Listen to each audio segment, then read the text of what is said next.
Welcome to another episode of TTJ Talk, coming to you from TTJ Tech Services at www.ttjtech.net.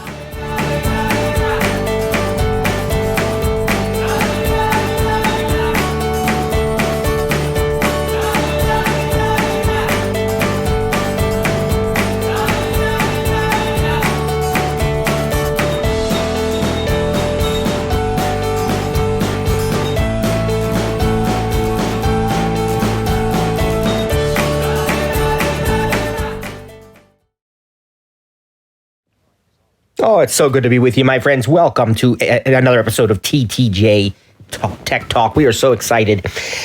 Oh, boy, folks. I hope that you all had an absolutely wonderful Christmas, an awesome New Year.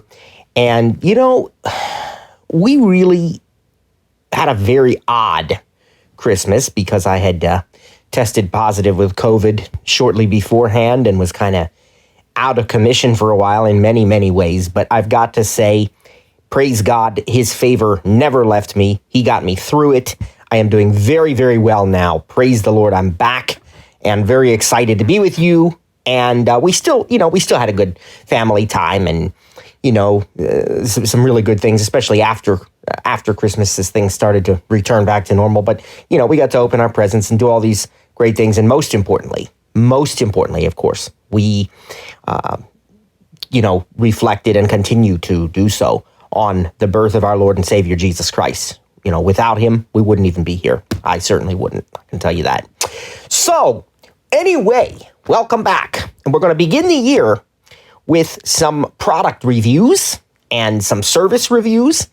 And in today's episode, we are going to be talking about one of my favorite products to talk about in all of the Apple products, and that is the iPad. And before we get started, I'd like to encourage you, if you are listening on YouTube, watching on YouTube, all you're watching is kind of a logo, but if you're listening on YouTube, please subscribe and give it a like. Definitely give it a like. Subscribe, hit the bell so that you'll never miss any of our videos or our audio podcasts that sort of resemble videos. And other than that, that's all I've got to say right now. And I want to welcome you, and we're going to get things started.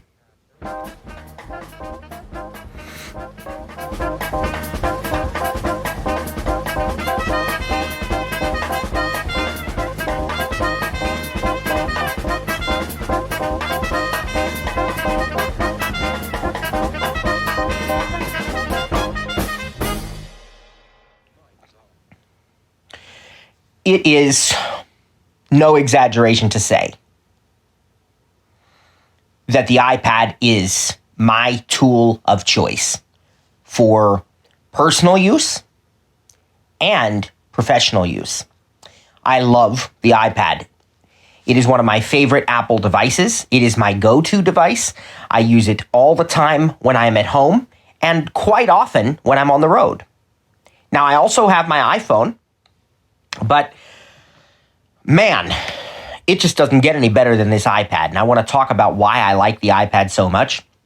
And today I want to do a review of Apple's 10.2-inch iPad. Now, in the next episode, we will, or an episode upcoming soon, maybe not the next one, because I've got some other products that I really feel like we need to cover. But soon, we will do a review of Apple's flagship iPad Pro, especially the 12.9-inch iPad Pro. Spoiler alert, it's amazing, okay? So don't worry, we're going to cover other iPads, but today we're really going to cover the 10.2. Now, let's back up, all right, to 2010, when Apple announced this iPad. Steve Jobs stood on stage and said, "Is there room for a third category of device? Better than a smartphone at doing certain things, better than a PC or a computer at doing certain things?" And he said, Apple believed that yes, there was. And the joke was, it's a netbook, right? And of course, no, because netbooks were terrible. And as Steve Jobs said, netbooks weren't better at doing anything. They were subpar devices. I had my hands on one time, believe me. And that was enough. To quote a friend of mine, when talking, he used it in a different context than a netbook, but I'll say what he says. I used a netbook 2 times, the first time and the last. And actually, it was one. But let me tell you, I believe Steve Jobs was right that there was room for this thing, but I also believe that what has happened since that time is that the iPad has grown in capability, functionality, and power to the point that it actually is a true computer. And Apple has said that in commercials and in branding, different things like that. You had like a computer, unlike any computer, all these things over the years. I believe it truly can, and for me, it has replaced the traditional computer. I remember the day that I received my first iPad, and it's fun and kind of nostalgic sometimes to reflect back to that day because the whole day was neat. We had a nice spring day. It was warming up outside, and we took a walk outside with my son. My daughter wasn't born yet. She would come in 2012, but my wife and son and I took a nice walk around the neighborhood, and we looked forward to the coming summer because the weather was so beautiful. We got ourselves lunch from a pizza place. I had a cheeseburger sub, I remember, and fries. It was just a really, really good day. And then I tore into this very first iPad, a 9.7 inch.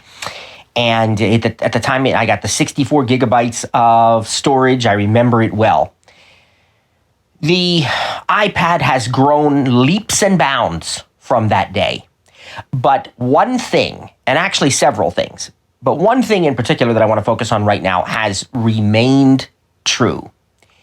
The iPad provides one of the most personal feels of any device, giving you a new level of this interactive feel. It is amazing. And again, Steve Jobs said this, but it's not just marketing. It wasn't just him trying to entice people. He's right. He was right. It is amazing to be able to place your hands on the glass and directly interact with a web page or with a spreadsheet or, with a movie that you're watching or creating or just about anything else. You might say, well, you can do that on the iPhone. Well, yes, you can do that on the iPhone. And I'm not knocking the iPhone. I use the iPhone every single day. I got it right here. There, I put my hand on it. You might have heard that little noise. I'll do it again. Now this time we'll have voiceover so you can hear. 1:57 a.m. 1:57 a.m. My iPhone's right here by my side, and that's almost always the case. If it's not in my pocket, it's in my hand. If it's not in my hand, it's within, arm's length, easy reach. Okay? I always use the iPhone, but there is something special about this larger device. It has the ultimate in screen real estate so that you can really, really get things done, but yet that personal feel. It is different than holding a notebook or a MacBook or any kind of laptop. It just is. Again, not knocking the MacBook, okay? The Macintosh is an excellent system. With the M1 and macOS Monterey, you can't beat it, all right? But it's kind of like, if you're holding... everybody's got a personal preference, right? And maybe this is the wrong analogy because I don't want to offend anybody. But, I like a small dog. We have a little 8-pound Yorkie. Well, maybe she's a little more than 8 pounds now, but she's close to that. And, you can just pick her right up and hold her in your arms, and you can cuddle her, and you can put your face in her fur because she doesn't shed, and it's just the cutest thing. Now, I could, enjoy a 70-pound German Shepherd. Do German Shepherds get to be 70 pounds? I don't know. But to me, it's not quite the same feel, and that's a personal preference, right? So that's, as I said, maybe that's the wrong analogy. I apologize to the dog lovers. There's nothing wrong with German Shepherds. They're beautiful animals. My son wants one someday, and I love them. But I'm just saying it's, different experience, right? So enough of that random sidetracking here.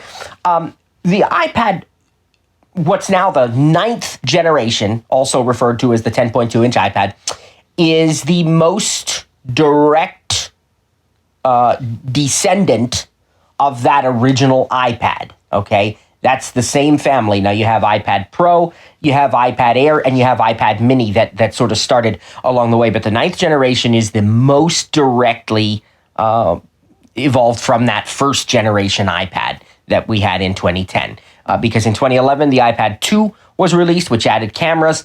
And then the 3rd generation iPad, which added a Retina display. 4th generation, I believe, is when they switched to the Lightning port, if I'm not mistaken. And then there were some years where it wasn't touched, and you did get iPads Air, Pro, and Mini in there.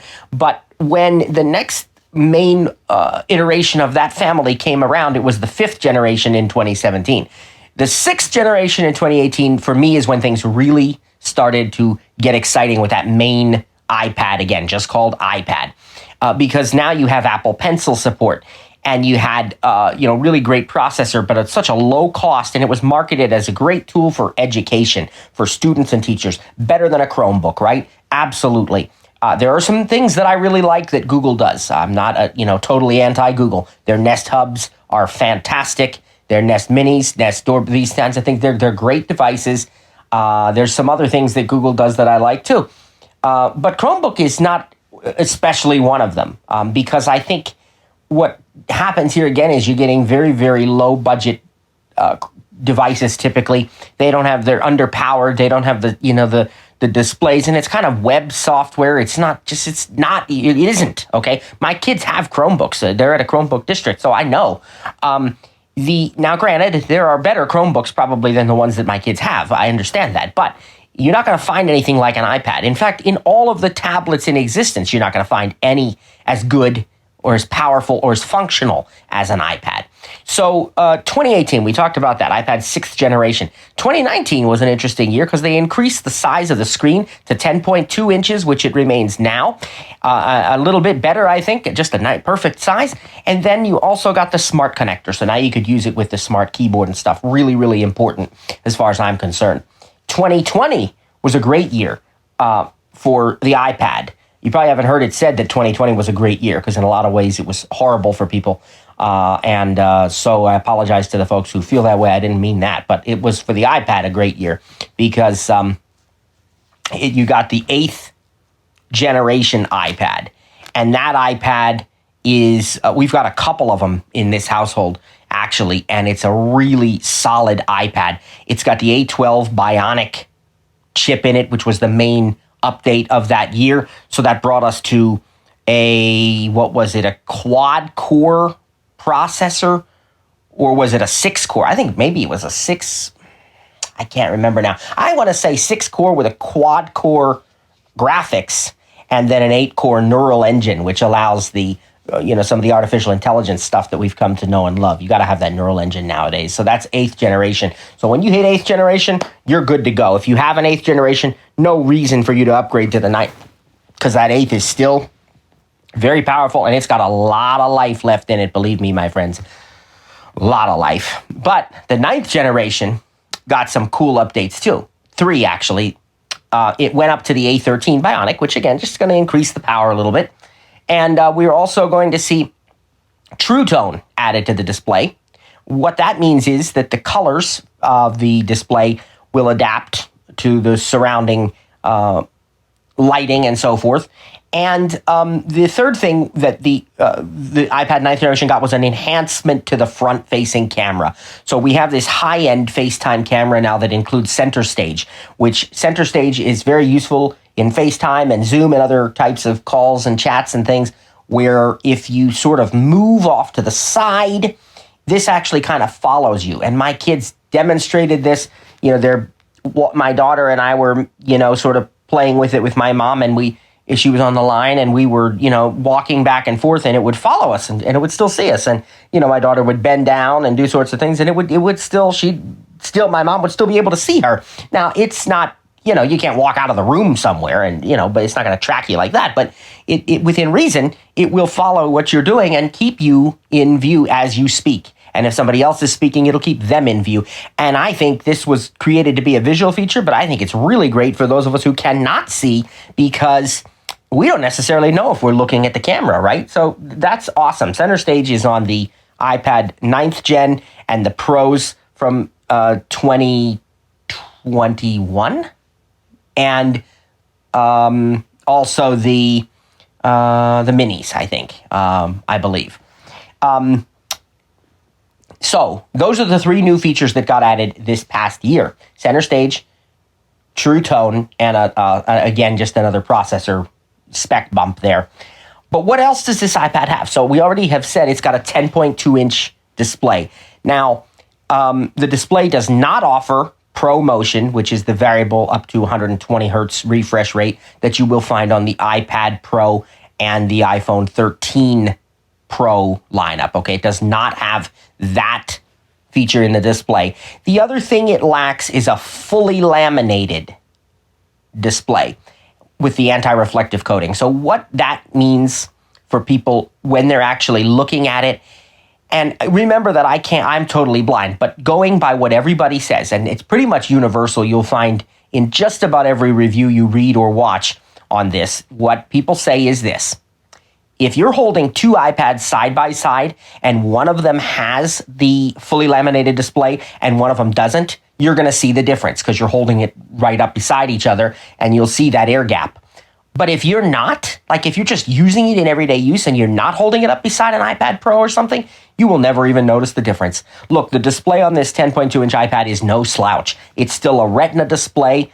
It's still a gorgeous display, very great brightness, and honestly, it's an amazing display. So you have nothing to be concerned about. People are worried about. Look, you know how much you're saving over the cost of, for example, an iPad Pro? It's like half or maybe even a third of the price, depending on what you purchase. So maybe even more, right? Okay. So don't worry about that display because it's still a fantastic display. And what I'm going to do for you is I'm going to try to pull up the specs. Well, not try. I will pull up the specs. And I'll tell you exactly what that display has to offer in the 9th generation iPad, because it's the same as the 8th generation, except that it does indeed have the True Tone, which the 8th generation lacked. But again, even the 8th generation, fantastic. I mean, just a fabulous display. It certainly wouldn't be something where I'd say you'd have to upgrade.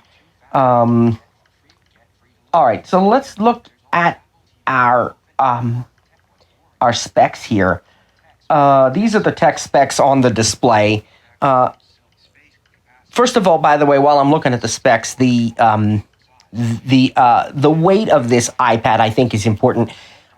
It's 1.07 pounds for the Wi-Fi model, and the Wi-Fi plus cellular model is 1.09 pounds. Still a very, very thin and very light device, but does retain those round corners with the bigger bezels than any other Apple iPad at this point. And in some ways, I like that. It's kind of like a retro sort of feel at this point as technology things go. All right, so let's talk about the display. We have, let's see. All right,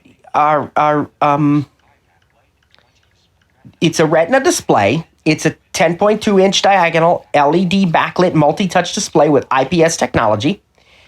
2,160 by 1620 pixel resolution at 264 ppi or pixels per inch. True Tone, 500 nits brightness, fingerprint resistant oleophobic coating, and of course it supports the Apple Pencil first generation. Now again, we have the 64-bit architecture A13 Bionic neural engine. Our rear camera is an 8 megapixel wide camera, 2.4 aperture, digital zoom supported, up to 5x, 5-element lens, panorama, up to 43 megapixel, HDR for photos, photo geotagging, auto image stabilization, burst mode, video recording has in up to 1080p HD at 25 frames, 30 frames per second, 720 at 30 FPS, 3x video zoom, slow-mo, support time-lapse. I mean, these are really, really solid specs here. You have cinematic video stabilization even in this device and continuous autofocus. So it's the front camera that's been upgraded here to a 12-megapixel ultra-wide camera at 122-degree field of view with 2.4 aperture. You have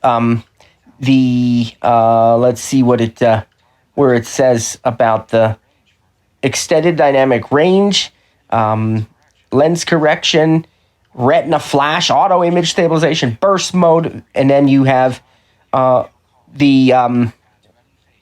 of course, the center stage feature listed here. So really, really solid specs. Now, we have stereo speakers, microphones. We have a microphone. We have What else do we have? This is one of the only devices to still have a 3.5 millimeter headset jack and a home button with Touch ID in it, okay? So you've got that familiar Touch ID home button, which is a very well-respected way to authenticate and so forth. And basically, those are the specs, and then you can, of course, Bluetooth and all that, and Wi-Fi, and then you can have cellular or not. So we'll talk about that in a moment. The other thing I want to just point out are some of the accessories here before we kind of review this thing in from a more general, practical perspective here. But let's talk about some of the accessories. One of the nice things is that the accessories from all the way back to the 7th, 8th, and 9th generation remain the same. So that's pretty cool. All right, your accessory list of the TTJ recommended accessories anyway. The Apple Smart Keyboard. Now, this Apple Smart Keyboard is very cool because it really adds almost no thickness whatsoever to the iPad. I love the typing feel on it. It does not need a battery or Bluetooth pairing. It's just using the smart connector, and it's really, really easy to use as a full-time cover for the iPad because it also offers that microfiber which cleans the screen as you open and close it, which wakes and sleeps the iPad when you open and close it respectively, and which can be folded into numerous different positions for different modes: typing, drawing, reading, watching movies, etc. And what's cool is this could potentially be the only case, or I should say cover, you'll need for the iPad. Now, if you want to change things up a bit, you can also get the smart cover. And the smart cover does everything except have the keyboard in it. And again, it can be folded into all different positions, like origami, really. And it is available. There's a leather smart cover, and there's a polyurethane. I guess it's polyurethane. Smart What do they call that? I want to say polyurethane, but I don't think that's right. I don't know why I'm sort of having a mental block on that here. But what I'm going to do is find it because it's available. So I'm going to do a quick search for the proper name for that smart cover. And the good news is that's also going to enable me to give you the colors that are available, because I think that the leather smart cover is only available in black now. It really hasn't been updated with new colors. But here we go. They don't say the material here. But I'll tell you the colors. But it's kind of like that almost silicone kind of material, I suppose, maybe you'd say. I apologize if that's wrong. I'm going to look up the description. But here are the colors. English lavender. Now, as of right now, these could change because they frequently refresh these.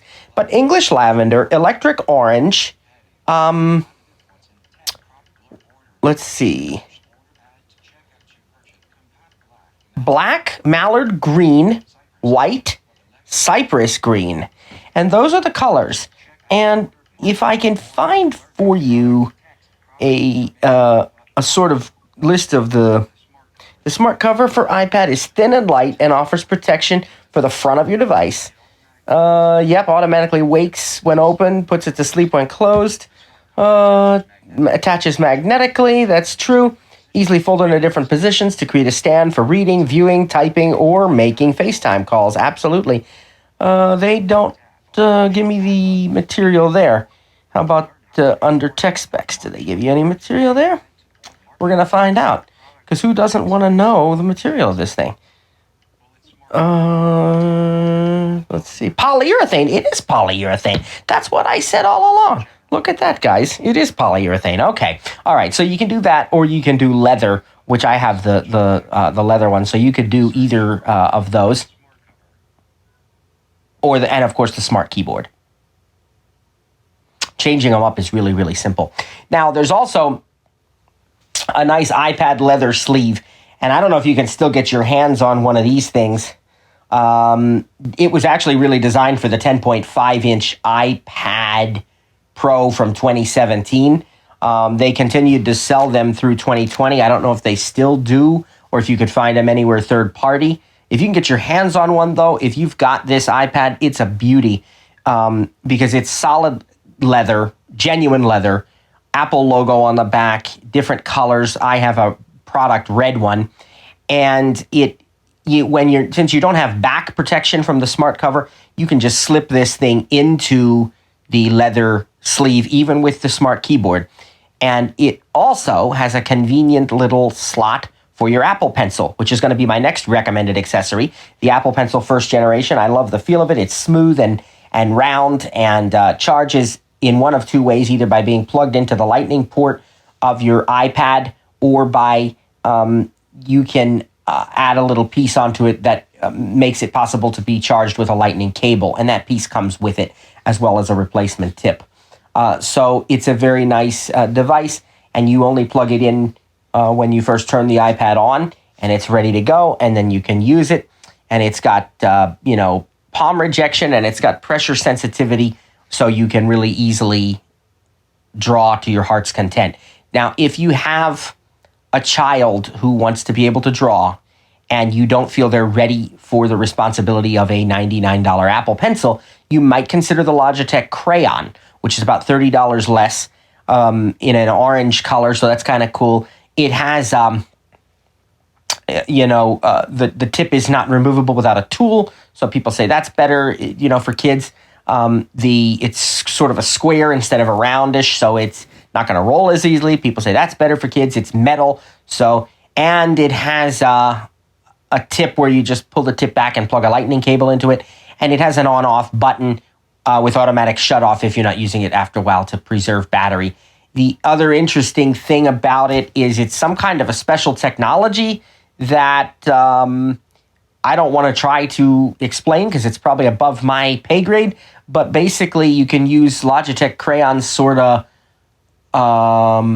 without having to pair them even or worry about any of that. You just pick up a crayon and put it on a nearby iPad and start drawing, and it's very, very versatile for education and stuff too.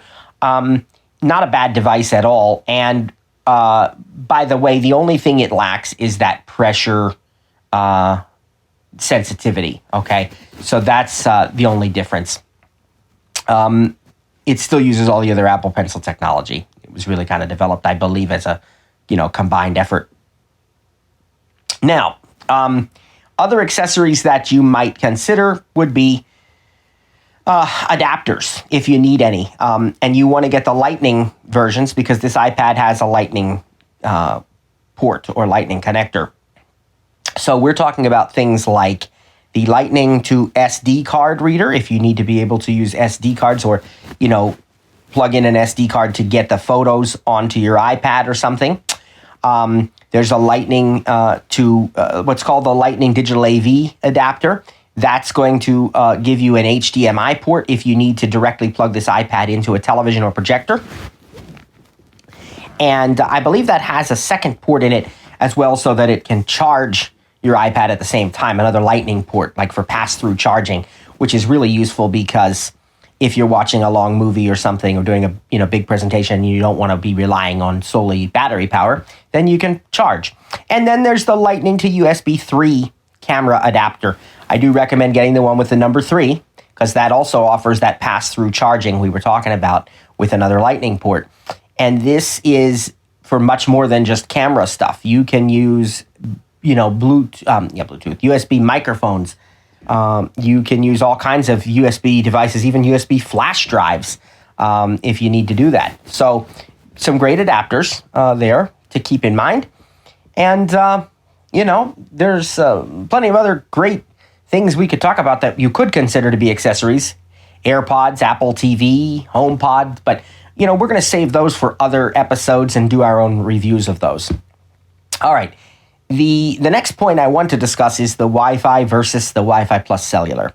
I always recommend to customers that if you can swing it financially and, unless you have some major objection to it, get yourself a Wi-Fi plus cellular iPad because you cannot add cellular capability to a Wi-Fi only iPad. But you can get a Wi-Fi plus cellular iPad and then just not activate the cellular service.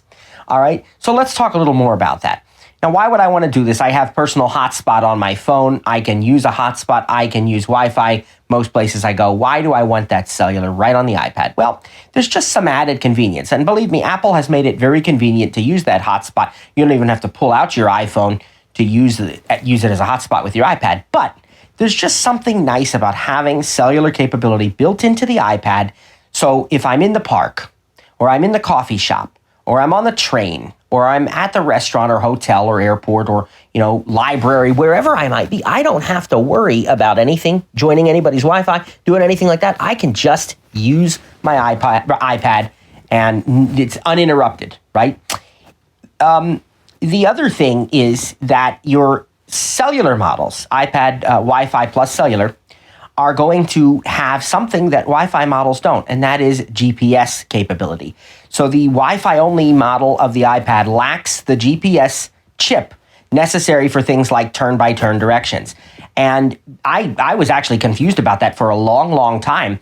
I assumed that if you were using, Apple Maps on your Wi-Fi only iPad, that you obviously wouldn't be able to use it while you're traveling to get turn-by-turn directions, but maybe you could still get them while you were at home and look at them and no, you can't. Turn-by-turn directions are not available on a Wi-Fi only iPad. You have to have Wi-Fi plus cellular, because I was thinking, well, I just use my hotspot, Now, why would somebody use their iPad for turn-by-turn directions, you're saying, when they could use their iPhone? And that's probably true. But it's just nice to know that you have that option, And in order to have that option, you got to have the cellular model. So two compelling reasons there.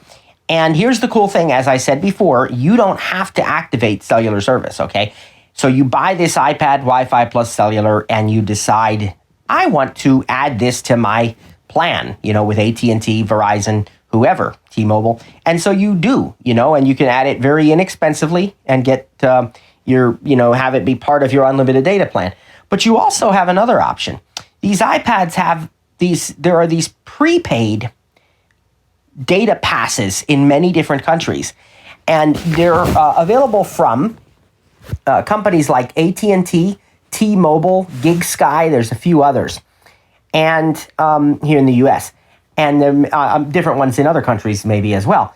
And what's cool is you can actually just go into settings. You can sign up for a cellular plan right on your iPad, something like 25 gigabytes of data, for a certain price that automatically renews or that doesn't renew. If you don't want it to, you can get data just for a day. You can do whatever you want. And then you can pause it if you're not going to use it. You can resume it when you are. It's really, really convenient. No credit checks. You can literally be signed up in, and using the cellular service within 2 to 3 minutes, right? It's as easy as that. And it uses the electronic SIM, the eSIM in your iPad. So you don't have to have a SIM card. Which you don't have to have a SIM card if you add it to your unlimited data plan, existing postpaid account either. By the way, you can still do it with eSIM. But I'm just saying the convenience of being able to do this and pause it, resume it, cancel it, try another one out, whatever you want to do. You're going to another country, sign up for it. So it's super convenient. And again, just with a simple credit card, and you can auto renew if you want, but it doesn't require the use or the need for this credit checks and all those other things. So really, really simple and very good, reliable service because you have AT&T and T-Mobile in here. So those in the U.S. we know are excellent. Now this iPad is not. I don't think there's 5G in this model. I think you're still going to have LTE, but LTE is still very, very strong. So not a bad option at all. And it may have the network that some people like, the 5G evolution that AT&T has. I think you're just not getting the true 5G, but who's nitpicking?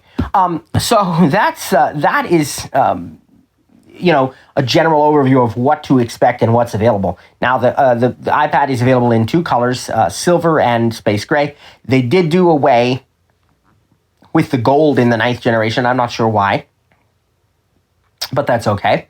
They have two configurations, and they're double what they were last year. Last year it was 32 and 128 gigabytes of storage. This year it's 64 and 256 gigabytes of storage. So even more bang for your buck, especially at 64 gigabytes, starting at just $329 with Wi-Fi only. You can find it as low sometimes as $299 when it's discounted places.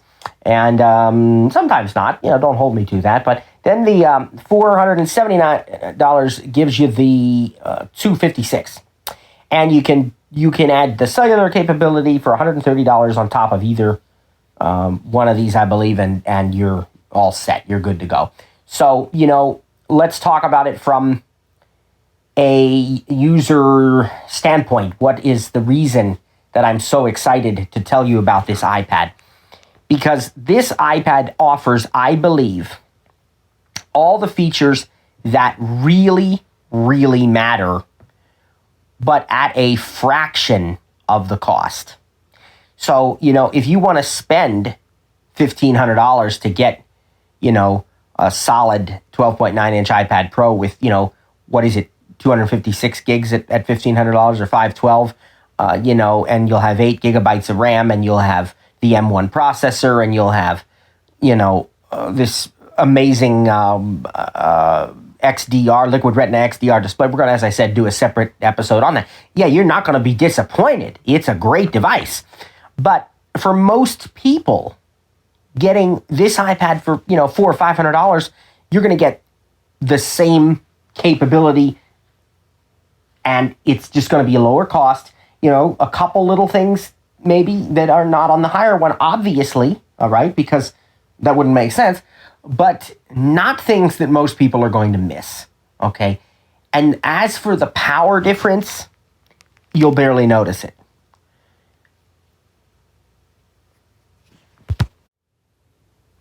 I want to be really clear about this, okay? Because a lot of people are mistaken about this.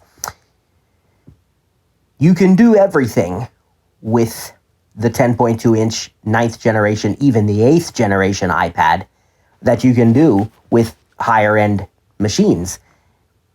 And you can do it well, and the experience will still be pleasant. You can edit video, you can edit audio, you can make movies, you can edit photos, you can design things. Will it be quite as fast? No, not completely as fast. But, and if you're trying to take video in 4K, that cannot be done on this iPad. That requires the iPad Pro, or you could certainly use your iPhone and take it in 4K if you need to. But 4K takes up so much storage space anyway. I typically don't do that. But if you needed to, So if you're, doing some light video editing, even some moderate to heavy video editing, you're making different types of videos for school, for church, for business, whatever. And you want to do that on the 8th or 9th generation iPad? Absolutely no problem at all. If you're working for, Hollywood, and you're making the 3D version of Lord of the Rings, you need to render multiple 8K streams, then maybe you could say, I need the M1 iPad Pro. But, everything else, and it's not going to be that much slower, by the way, because this is still a desktop class processor, the A12 Bionic. It's a fantastic chip, way faster than Intel processors, way faster than Chromebooks. And if you use it side by side with, maybe an iPad Pro, you might see on average tasks maybe a half a second difference, if you notice any at all, in the amount of time that it takes to perform tasks. It's not a big deal. And that's not to, degrade the amazing capabilities and performance of the M1 chip either, okay? Because it's incredible. But what it really speaks to is how well Apple does at designing the whole experience, hardware, software, and services working together. When you can control that entire experience, you can create something that is, first of all, just the best in its class, but secondly, that works on many more machines. You know, the software knows how to take advantage of the hardware knows how to respond to the software. And so you can get the most out of this stuff. You can get real efficiency, real power, and still also great battery life. iPads get 10 hours on a battery charge. It's as simple as that. That's been true since day one. It remains true to this day. So, you know, what I'm saying to you, if you are looking for a device that you can use for school, use for home, but also use for work, and even use it to run your business, you know, design websites, design ebooks, take credit card payments, set up your logos and do all sorts of things. Trust me, professional audio editing, video editing, it's no problem for this iPad 10.2. And it's a fraction of the cost of the higher end stuff. Again, not saying there's no value in that higher end stuff. You're going to see when we do the review on the 12.9 inch iPad Pro that it's truly amazing. So, you know, look, guys, this, you know, the only other thing I just can't stress enough, because I think for families, for kids, for educators, you know, when we talk about video, I just want to go back to that a second. There's so many cool things that you can do even on this 10.2 inch iPad. Time-lapse videos, you know, where you create like a video of an event that would normally take hours, like a flower opening or a science experiment as it's slowly changing of some sort, you know, or these types of things, and it speeds it up then, so that you can watch the whole experience unfold in just a few seconds. You know, those kinds of videos, or, you know, just and I mean, it's amazing. It's amazing what you could do with this. And, you know, we get these apps that are part of the iPad OS experience, that are built in or that can be downloaded, you know, and you have Pages, Numbers, and Keynote. You have Clips, iMovie, and GarageBand. You have Swift Playgrounds now, where we can actually develop apps right on our iPad, and we can write books right on our iPad. And again, you know, we can design websites and logos and menus and brochures, and we can record professional audio and edit for our podcasts or for other sources of audio that we might want, you know, or video, right? And photographs.